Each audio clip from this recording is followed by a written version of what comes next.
Every so often, the Sports Hangover touches on mature topics. Discretion is Welcome to advised. Sports Hangover. We are about to tear Johnny Manziel a new asshole, Michael, because this cocky motherfucker, he just went running all over the field recently, signing autographs for the defense of Rice after he got suspended for the first half, for signing autographs in the first place. It was such a slap on the wrist. I don't like it. What's next for this goon, Michael? Jeremy, I approved of everything he did in the offseason. I thought he's a young guy. He can have some fun. Let him do what he wants to do. And if he wants to get paid, the NCAA should let him get paid because this might be it for him.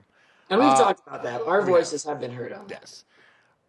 Right now, what he did on the field last week was not – suspended for half the game, came back in the second half, started playing. Obviously, good quarterback, good team.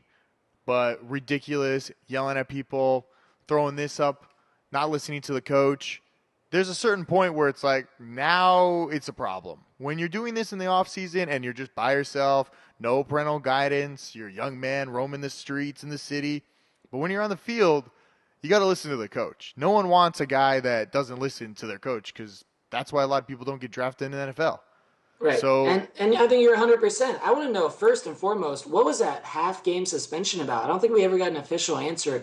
If he signed the autographs for money, he should be suspended for this season. If not, then he should be suspended for nothing. They said he broke rules, but obviously not big enough rules because suspend him for a game, not a half of a game. That was so stupid. Then he comes in. As soon as he comes in, he had great numbers. He had great stats, throwing the ball all over the place. Yeah. But to act like he's signing autographs for the defense, that's a cocky move. That's arrogant. And that was my first negative thought about Manziel through this entire process. Like, he still doesn't get it. He needs to come back remorseful and support your team. He makes his team look bad. It makes his coach look bad. But Jeremy, it makes the whole situation look all bad. of a sudden, this kid got fame. Like, he is a superstar. Every single network covers Johnny football. And it all went to his head. He thinks he's unstoppable. And I don't think now this is what we made him into. So it's Not like ESPN. ESPN controls sports media. Unfortunately, they do. And when ESPN wants to manufacture a story, they do it, and they do it pretty well. But and it's they do not it just with them. Manziel and A-Rod and everything else. It's Fox Sports. It's on NBC. It's everywhere. Everybody's talking about it because it's a story because there's no football going on. So what are you going to talk about? But now football is going on, so let's ignore this guy. This should be the last time we talk about Johnny Manziel's off-the-field antics because he's officially a punk. He's officially a pussy, and he's pissing me off. I supported him in the offseason, and now he's acting like a dumb little kid. Does he make it to the end of the season without getting suspended? Yes.